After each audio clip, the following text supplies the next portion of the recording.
In a greenhouse around the corner, finding energy solutions. Just around the corner is where it's all happening. In a greenhouse around the corner, finding energy solutions.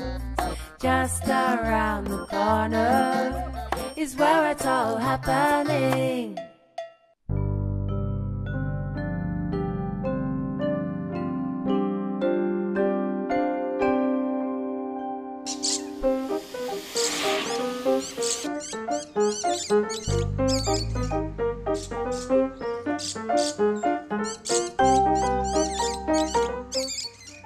Welcome to A Greenhouse Around the Corner. I'm your host, Tricia Zima.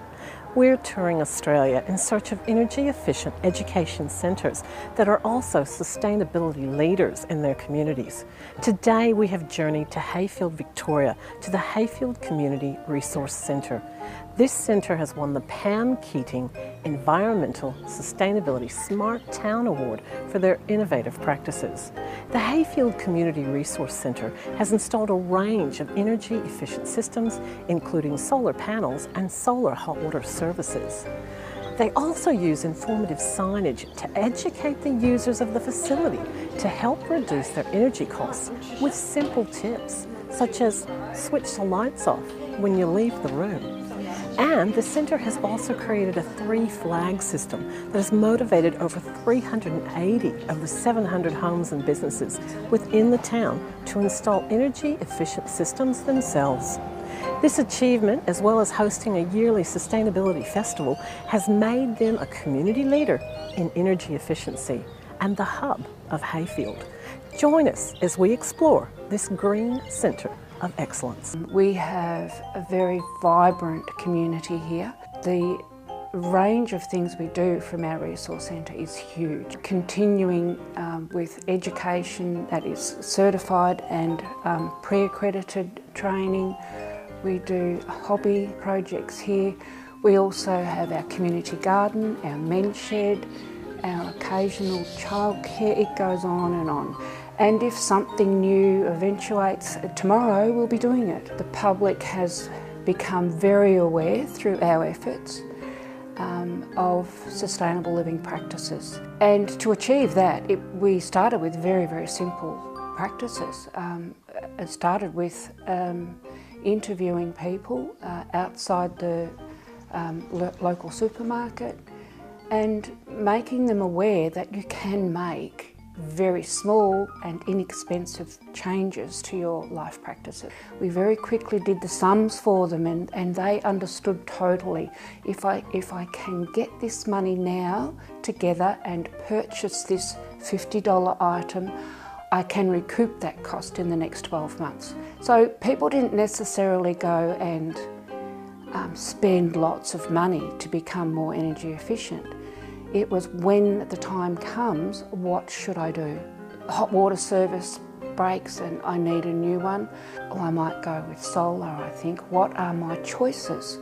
So we've had to keep on top of technology.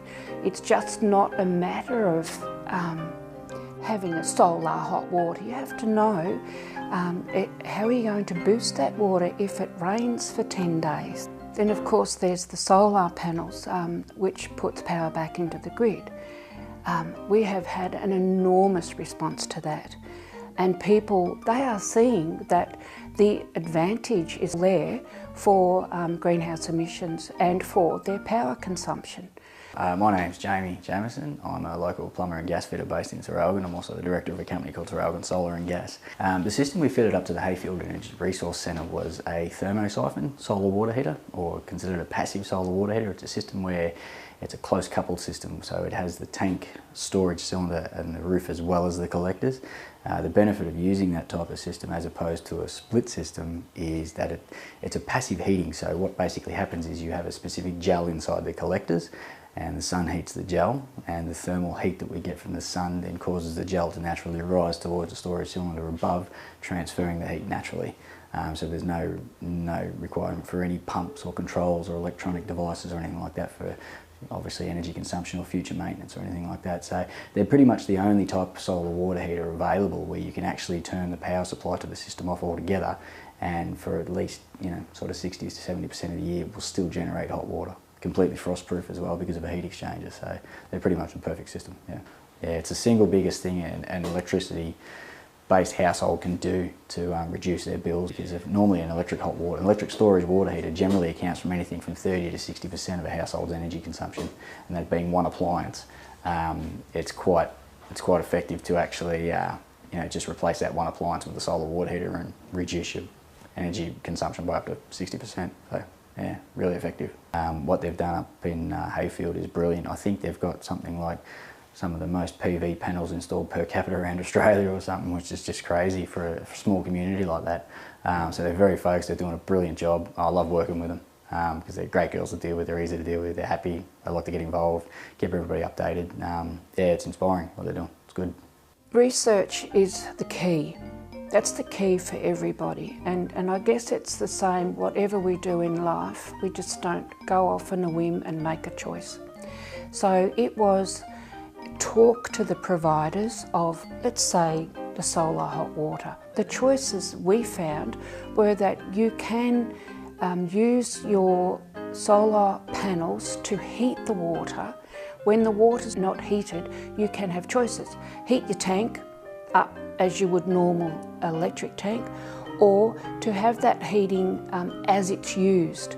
So if your hot water tank has gone cold, don't heat up your 300 litres, only heat up the litre or so that you need as you need it. Then we had to weigh the costs up against whether that could be electric heating or gas heating. A hot water system can burn up a lot of energy in a community centre, particularly if it's an old one. The first thing everyone should do is get hold of a plug-in power meter and stick it on your hot water system for at least a week, even better if it's a month. That'll give you an idea of how much power your hot water is costing you. If you've got an old style continuous water heater, here's a few things you can do straight away. Lower the thermostat to 60 degrees. Improve the insulation around the tanks, pipes and valves. Make sure you switch it off over the holidays, and think about putting on a 24-hour timer so it's not keeping water hot overnight when nobody's using it. If your old system's just about had it, now's the time to start planning to replace it. Newer systems are a lot more efficient, and you can wait for a good deal if you're not buying one in an emergency. If you don't use a lot of water, your best option might be an instantaneous electric system. That way you're not constantly keeping a big tank warm. For bigger quantities, look into a solar system, preferably one that has a gas or electric backup system for when the weather's not too flash. And if you're up north, you might get the best results out of a high-efficiency heat pump unit, which sucks the heat out of the ambient air and uses it to heat up your water tank. And then there's the little things you can do. Use flow-limiting taps. Install water-saving shower heads. Put the plug in the sink when you're washing the dishes. Use a kettle instead of a big urn if you're going to use less than 6 or 7 cups worth of water. I hope that's got you thinking. Visit our website for more tips to make sure your hot water system isn't getting you into hot water.